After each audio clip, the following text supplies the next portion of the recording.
Hey guys, Albert here with FASS Fuel Systems, and today we are installing one of our TS165Gs on this John Deere generator behind me. The reason we're doing one of our TS165Gs is for fuel polishing. Now let's get started.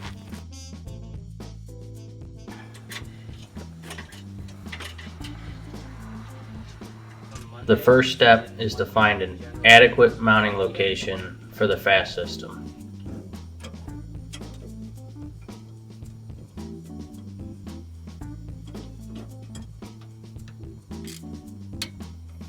Next, we drain the fuel tank completely empty of fuel.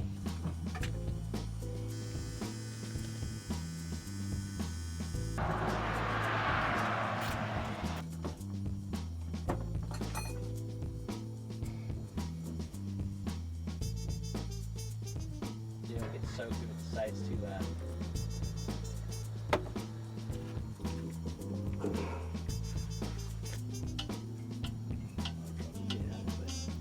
Now we located an appropriate key-on hot ignition source for our WH-1008-3 wiring harness. Next, you will install the appropriate engine feed fittings and suction fitting into the FASS system. Please note the fittings installed in this video are not supplied with the TS165G system. I'm sure we all do.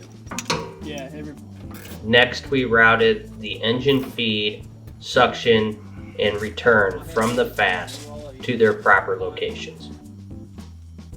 With the plumbing finished, install PF3001XL onto the suction side of the FASS.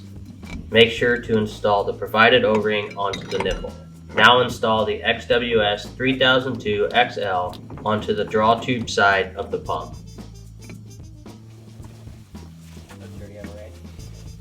Yep.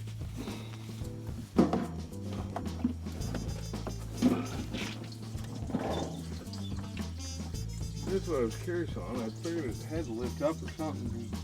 Alright guys, we just finished up the install of the TS165G on this John Deere generator behind me. Let's fire it up and check for leaks.